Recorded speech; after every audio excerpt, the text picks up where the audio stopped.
Sometimes, happiness isn't about laughter or love. Sometimes, it's just about peace, the kind that doesn't break when someone raises their voice. This is the story of Emma, a woman who loved too deeply, forgave too easily, and forgot herself somewhere between survival and silence. It's a story about a home that looked perfect from the outside, and the storm that lived quietly within. For years, Emma believed that love meant sacrifice, that patience could fix cruelty, that staying was strength. But life has a way of breaking what refuses to bend, and one day, she discovered that the smallest act of courage can change everything. This is not a story of despair. It's a story of rebirth. Of a mother who walked through the rain one night, and stepped into her own light. I Just Wanted to Be Happy, a story about pain, survival, and the quiet power of choosing yourself. The first thing I remember about my childhood isn't laughter. It's the sound of silence. In our house, silence wasn't peace, it was law. The walls carried my parents' rules like commandments: no friends, no noise, no outside world. Even the ticking clock on the dining wall sounded like rebellion. I used to count those ticks and imagine they were footsteps, someone coming to take me somewhere far away. But no one ever did. By the time I was 10, I'd learned the art of invisibility. I spoke softly, walked quietly, and disappeared into the corners of my room with a sketchbook full of drawings I'd never show. My mother said art was a waste of time. My father said discipline was love. But the truth is, I didn't understand their kind of love. It felt like being locked in a perfect, airless glass box. At 18, I finally breathed. College was supposed to be my beginning. The world outside was loud, imperfect, alive. For the first time, I laughed out loud without looking over my shoulder. I cut my hair short. I wore bracelets made of colored thread. I thought maybe I was starting to look like the version of myself I'd been drawing for years. And then, there was Ryan. He came into my life like summer rain after a long drought, unexpected, warm, and everything I thought I'd been waiting for. He had the kind of smile that made you forget you'd ever been sad. When he spoke, people listened. When he laughed, I did too, partly because he was funny, partly because I wanted to believe that laughter could last. Ryan noticed things no one else did. The way I tucked hair behind my ear when nervous. The small sketchbook I carried everywhere. He said I had gentle eyes. No one had ever used the word gentle about me before. Strict, yes, quiet, always, but never gentle. He called me beautiful like it was a fact, not a favor. And when he said, "You don't need to prove anything to anyone, Emma," I believed him. Because back then, love sounded a lot like freedom. He didn't like college, though. Said the world didn't need degrees, just determination. "You're wasting your time in classrooms," he told me one evening, his arm around me, his breath warm with promise. "Come with me instead. We'll build a real life, not just dreams." I wish someone had told me how easy it is to mistake control for care. I left school for him. Packed up my sketchbooks, kissed my old dorm goodbye, and followed Ryan into a tiny apartment that smelled like paint and new beginnings. We got married in spring. The sky was the color of old denim. My dress was simple. My heart was foolishly full. When Lily was born a year later, the world shifted again. Her cry, sharp, new, alive, filled every empty space inside me. She was everything good I'd ever wanted to be. Ryan held her and said, "Now we're a family." For a moment, I believed it. But even as he smiled, the first cracks had already started to show. He began small: "Don't wear that, Em, it doesn't suit you." Then, "Stay home, it's safer." Then, "You don't need those friends anymore, you have me." Every rule sounded like protection. Every restriction sounded like love. I didn't notice how small I was becoming until I tried to breathe and couldn't. The girl who used to draw worlds from her imagination now watched her own life shrink into four walls and a baby monitor's hum. Still, I told myself it was fine. That every marriage needed adjustment. That every love had sharp edges. I didn't know then that sometimes the sharpness doesn't go away. Sometimes it cuts deeper every year. But back then, standing in the half-light of our small kitchen with Lily in my arms and Ryan's shadow on the wall, I thought I was exactly where I was meant to be. I didn't know I was standing at the edge of a story that would break me, and then, slowly, teach me how to build myself back again. The first argument didn't sound like one. It started with a sigh, Ryan's quiet disapproval as I laced up my shoes one afternoon. "Where are you going?" he asked. "Just out," I said. "Sarah from the next building invited me for coffee." He didn't shout. He just smiled that half smile that used to melt me. "You don't need to waste time with people who don't understand you," he said. And somehow, I heard concern instead of control. That's how it begins, the soft erosion of freedom disguised as care. Weeks turned into months, and our small apartment began to feel smaller. I stopped going out without telling him. Then I stopped going out at all. The girl who once dreamed in colors now measured her life in quiet steps between the stove, the crib, and the laundry basket. When Ryan came home, he wanted the air perfect, no toys on the floor, no cartoons on the TV, dinner ready before he sat down. If Lily cried, he would frown, as though even her small noise offended the peace he imagined he built. At night, after he fell asleep, I'd stand by the window and look at the city lights blinking like little promises of freedom. Sometimes I'd draw small shapes in the fog of the glass, hearts, clouds, faces, then wipe them away before he woke. It was a secret rebellion, the only art I had left. The first time he raised his voice, I thought it was my fault. I'd forgotten to iron his shirt before he left for work. "Do you even listen?" he shouted, the sound like breaking glass in my chest. He apologized that evening, bought flowers, and held my face in his hands.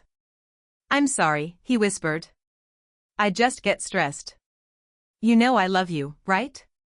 And I did, or at least, I wanted to. Love, I've learned, can be a shape you force yourself to fit into, even when it cuts your edges. When I told my parents, my mother said, "Marriage isn't easy, Emma. Be patient." My father only nodded, eyes fixed on the television. I realized then that some silences travel through generations. I tried harder. Cooked better. Smiled more. Spoke less. Every effort felt like walking barefoot on eggshells, careful, cautious, and endlessly tiring. Ryan began controlling little things, what I wore, who I spoke to, even how I styled my hair. "Short hair doesn't suit you," he said once, brushing his hand through my growing curls. "It suits me," I replied softly. He laughed. "You're cute when you argue." It wasn't a compliment, it was a warning wrapped in charm. By the time I was 22, the apartment walls knew more of my fear than my laughter. Lily was 2 now, bright-eyed, with a smile that made everything hurt a little less. I'd sing to her when Ryan worked late, lullabies my mother once sang to me. But even then, a part of me stayed alert, listening for the sound of his keys in the door. Then came the night that changed everything. Ryan came home smelling of beer and someone else's perfume. He didn't even hide it. I asked where he'd been, not in anger, just confusion. His eyes darkened. "Are you accusing me of something?" "No," I whispered. That's when he shoved the table aside, sending a plate crashing to the floor. The sound froze Lily mid-giggle. She started to cry. I reached for her, but Ryan's voice thundered over hers, "You're not a good wife, Emma.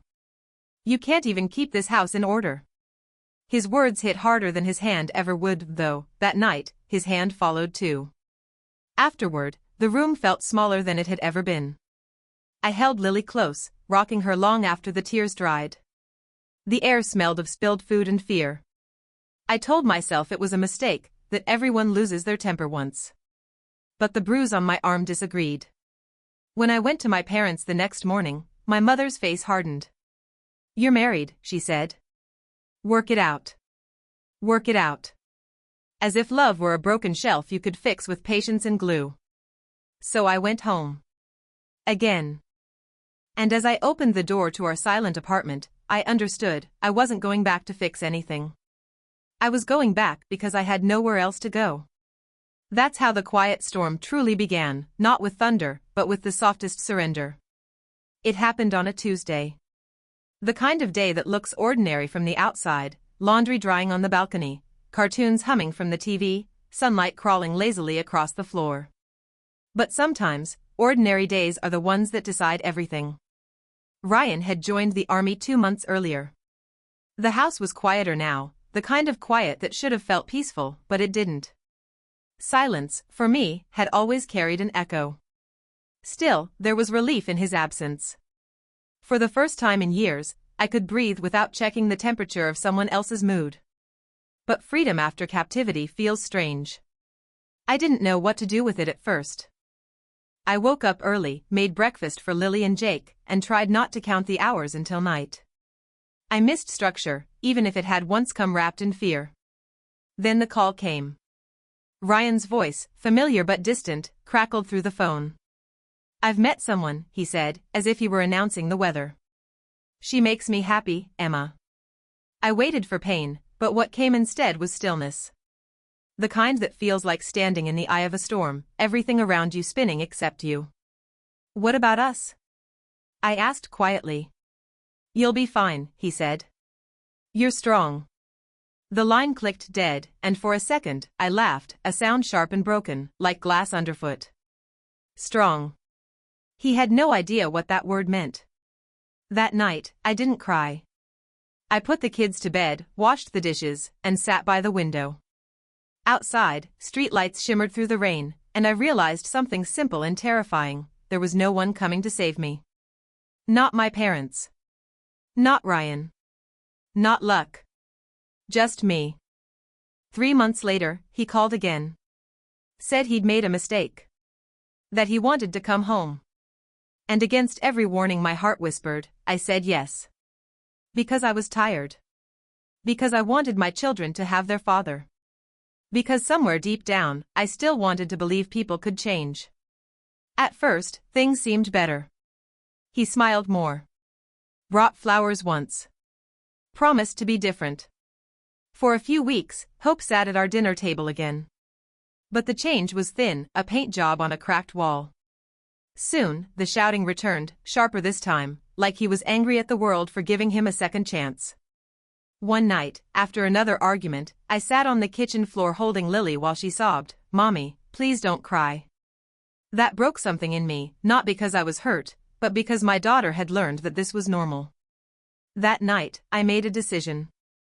A small one, invisible to everyone but me. I would not live the rest of my life apologizing for existing. The next morning, I opened the curtains. Light poured in, simple sunlight, golden and unapologetic. It felt like defiance. A few days later, Sarah, the neighbor from down the hall, knocked on my door. I'd seen her before, always smiling, always in motion, the kind of woman who made life look effortless. "You should come over sometime," she said. I made tea. I wanted to refuse. Ryan didn't like me socializing. Even though he wasn't home, his rules still lived in my bones. But something inside me, the part that used to draw, the part that once laughed freely, whispered, "Go." So I went. Sarah's apartment smelled like cinnamon and warm bread. We talked for hours, or rather, she talked, and I remembered how to listen without fear. When she learned about my situation, she didn't pity me. She just said, "You're stronger than you think, Emma. You just forgot." Those words did what no apology, no sermon, no lecture had ever done. They planted something. A seed. That week, I baked a cake. Not for anyone else, just for me. The smell of vanilla filled the kitchen, and for the first time in years, the house felt alive. Lily clapped her hands and said, "It smells happy in here, Mommy." And it did. That's how it began, the smallest rebellion, disguised as a cake. Flour, sugar, and defiance. When Ryan called that night, demanding to know what I'd been doing all day, I said the truth for once. I was busy, I told him. Busy with what? Living. There was silence on the line. The kind of silence that used to scare me. This time, it didn't. Because somewhere between the mixing bowl and Sarah's laughter, I'd found something I hadn't felt in years. Power. The kitchen became my battlefield, not the kind with blood and weapons, but the kind where survival smells like sugar and burnt edges. Every morning, before the sun crept past the curtains, I mixed flour and eggs while the kids still slept. It started as therapy, a rhythm that drowned out the ghosts in my head. Soon, it became something bigger: orders, requests, messages from neighbors who wanted that chocolate cake again. Each cake I baked whispered a truth I'd forgotten: I can create. I can build. I can exist beyond fear. Sarah helped me print small flyers. Home-baked happiness by Emma, they read, written in cheerful blue ink. It sounded silly, but seeing my name printed felt revolutionary. Ryan didn't know. Not yet. When he returned from deployment 2 months later, the house smelled of cinnamon and caramel. The kids ran to him, squealing. He hugged them, then turned to me. "You've changed," he said, eyes scanning the kitchen. "You've been busy." There was something dangerous in his tone, curiosity tangled with control. "Just baking," I said lightly. "People liked it. It helps with bills." He stared at me for a long moment. "You don't need to work, Emma." "I told you that." Old reflexes kicked in, the instinct to shrink, to apologize, to say you're right. But something inside me, something alive and rising, refused. "I like it," I said quietly. "It makes me happy." The air between us tightened. His jaw clenched, his voice low and sharp. "You don't need to be happy, you need to be here. For me. For the kids. Don't forget who keeps this house running." I looked him straight in the eyes. "I think I do that too." He didn't speak again that night. But silence can be louder than shouting. Over the next few weeks, the tension built like a storm waiting for a trigger. Ryan hated that I had purpose, that people praised me, that I smiled without asking permission. He'd make small comments meant to sting: "Don't get too proud, it's just baking," or "No man wants a wife who's always busy." But I'd seen what fear could do. I'd seen how easily it swallowed years. And I refused to go back. One afternoon, Sarah dropped by while Ryan was home. She brought her usual brightness and a basket of lemons. "We're organizing a little market," she said. "You should come sell your cakes." Before I could answer, Ryan cut in. "She won't have time for that." Sarah looked at him, then at me. "I'm sure she can decide that herself," she said softly. The look he gave her could have cracked stone. When she left, the storm arrived. "How dare you embarrass me like that," he yelled. "I didn't, don't lie to me." The argument spiraled, words like knives. He slammed his fist on the counter, a glass fell and shattered. Jake started crying from the living room. I stood frozen, my hands trembling, heart thudding like a trapped bird. Then, something inside me snapped, not in anger, but in clarity. I walked to the nursery, picked up Jake, and held Lily close beside me. "Stop shouting," I said, my voice steady but shaking inside. "You're scaring them." He froze, surprised. I'd never spoken like that before. "Emma, don't start this," he said through clenched teeth. "I already did," I whispered. "I won't let you hurt them with your anger anymore. Or me." He stepped closer, eyes dark. "And what will you do if I do?" The question hung heavy, poisonous. I met his gaze, and for the first time, he saw it, the fire behind my fear. "If you touch me again," I said, "I will leave. And you will never see us again." The words didn't shake. They didn't need to. Ryan backed away, muttering, pacing. The house was thick with silence again, but it wasn't his silence anymore. It was mine. That night, I packed a small bag and hid it under the bed, just in case. A few clothes. Some cash. The kids' favorite toys. My heart pounded the whole time, but it wasn't terror anymore. It was preparation. Because deep down, I knew this storm wasn't over. And the next time it came, I wouldn't run through it. I'd walk out of it. It was raining again, not a storm, not a drizzle, but that quiet, endless kind of rain that makes the world feel heavy. The house was dim, the air thick with things unsaid. Ryan had been in one of his moods for days, pacing, snapping, drinking more than usual. I moved through the rooms carefully, like a ghost trying not to disturb the living. That night, the thunder finally came. He came home late, the door slamming hard enough to rattle picture frames. Lily and Jake were asleep. I was sitting at the table, icing a birthday cake for an order due in the morning. My hands were steady, I had learned how to look calm, how to hide my trembling. "What's this?" he asked, pointing at the cake. An order, I said quietly. I told you to stop this nonsense. His voice cracked, sharp as glass. I'm not stopping, I said. This is my work, Ryan. He laughed, the kind of laugh that isn't laughter at all. Work. You think this is work? Frosting cupcakes while I break my back? I'm not doing this to hurt you, I whispered. I'm doing it so we can live better. Live better? He slammed his fist on the table. We were fine before you started thinking you're something. He took a step forward. The smell of alcohol hit me first. His eyes, once soft, once the reason I said yes, were black with rage.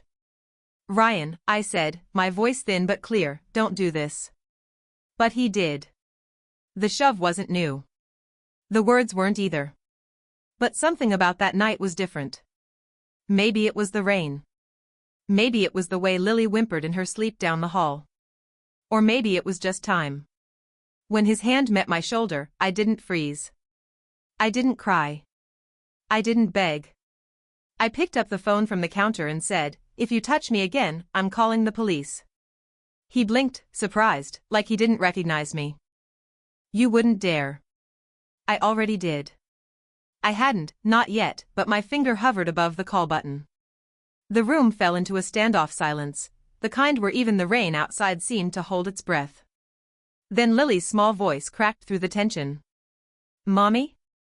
She was standing in the hallway, half asleep, her hair tangled, her stuffed rabbit hanging from one hand. Ryan turned, and I saw it, that flicker in her eyes. Fear. The kind no child should ever know. And that was it. The end of all excuses. The death of patience. The moment love became survival. I grabbed the bag I had packed weeks ago, scooped Jake from his crib, and took Lily's hand. Where are you going? Ryan's voice shook now, uncertain. Somewhere safe, I said. Don't walk out that door. I didn't answer. I just looked at him, really looked at him, and felt nothing. Not hate. Not love. Just the hollow space we're both used to live. Goodbye, Ryan. The door clicked shut behind us. The rain hit my face like a baptism. Sarah's porch light glowed down the hall, a single, golden beacon. I knocked, and when she opened the door, I finally let myself cry, not quietly, not politely, but like someone breaking open. Sarah didn't ask questions. She just pulled me inside and locked the door. The kids huddled under the blanket on her couch, eyes wide but safe. My shaking hands still smelled like vanilla frosting. I remember looking down at them and thinking, this is what freedom feels like, messy, wet, unfinished, but real. When the police came later, I didn't hide or defend him. I told the truth. Every bruise, every insult, every night I had pretended not to exist. My voice didn't shake once. By the time dawn touched the windows, the rain had stopped. The world outside was raw and washed clean. Lily slept curled against my arm, Jake's fingers still clutched my shirt. I watched the sky turn pale and thought of the first time Ryan had told me he'd take care of me. How small I'd felt when I believed him. How strong I felt now, knowing I could take care of myself. I wasn't sure what came next, court, custody, healing. But I knew one thing for certain, I had chosen life. Not the quiet one I was taught to accept, but the loud, unsteady, beautiful one I'd built with my own two hands.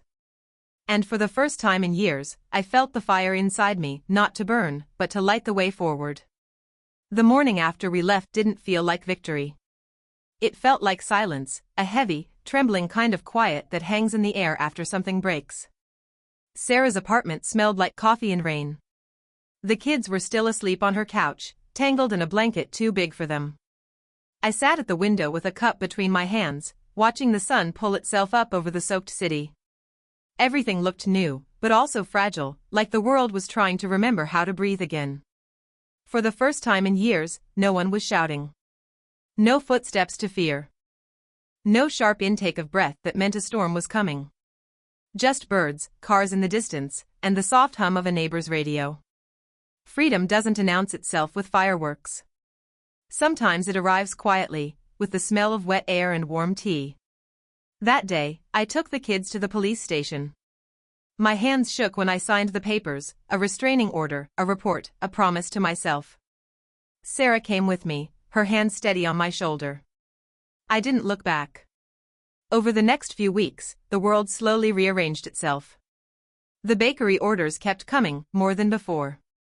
Sarah helped me set up a small table at the community market. "People love a story," she said, smiling, "and yours smells like cinnamon and courage." I laughed for the first time in what felt like years. Not because things were easy, they weren't, but because I finally owned my laughter. Every morning, Lily helped me frost cupcakes, her little fingers clumsy but eager. Jake sat on the floor, surrounded by toy cars, narrating imaginary races. Our small kitchen was loud again, a chaos I welcomed. One afternoon, a customer asked, "Are you Emma? The one who makes the lemon loaf everyone talks about?" I nodded. She smiled. "You should put your name on the sign. You've earned it." That night, I painted a new board and hung it by the window. Emma's table. Simple. True. Mine. Ryan called once. I didn't answer. There was nothing left to say. Forgiveness, I realized, doesn't always mean return. Sometimes it's just the peace that comes when you finally stop explaining yourself to people who never listened. There were hard nights, of course, bills that stacked too high, exhaustion that crept in like old pain, moments when I caught myself expecting his voice in the doorway. Healing isn't linear, it's a slow, stubborn climb. But every step forward was mine. On Lily's 8th birthday, she blew out her candles and said, "Mom, I made a wish." "What did you wish for?" I asked. She smiled. "That you're always this happy." Her words cracked something open inside me. I wanted to tell her happiness isn't constant, that sometimes it flickers, sometimes it hides. But looking at her, her bright, steady eyes, I realized that maybe happiness wasn't something to chase anymore. Maybe it was something we were already standing in. That night, after the kids fell asleep, I sat alone on the balcony. The city hummed below, alive and indifferent. I thought about the woman I used to be, the quiet girl, the frightened wife, the mother who stayed too long. I thought about the night I walked out into the rain, carrying 2 sleeping children and every ounce of courage I had left. I didn't hate that version of myself. I honored her. She survived so that I could live. I closed my eyes and breathed in deeply. The air smelled like sugar and smoke from distant rooftops. Somewhere inside that mix was hope, raw, imperfect, and real. I whispered into the quiet, "We're safe now." And for the first time, I believed it. Tomorrow, there would be more cakes to bake, lunches to pack, stories to read. Life would keep happening, messy, loud, beautiful. But I wasn't waiting for peace anymore. I was living it, one sunrise at a time. Because happiness, I finally understood, isn't the end of the storm. It's learning to stand in the rain and still look up at the light breaking through. Life doesn't always break with noise. Sometimes, it falls apart quietly, behind closed doors, beneath polite smiles, within hearts that keep forgiving what should never be forgiven. Emma's story reminds us that love should never cost your peace, and silence is not strength when it hides pain. True strength isn't in enduring what hurts you, it's in finding the courage to walk away, even when your voice shakes. Happiness isn't waiting for someone to save you. It's realizing that you were always capable of saving yourself. You don't have to be fearless to start again, you just have to be tired of living small and brave enough to take one step toward the light. Because sometimes, survival is the first form of victory. And learning to love yourself, after everything, is the greatest freedom of all.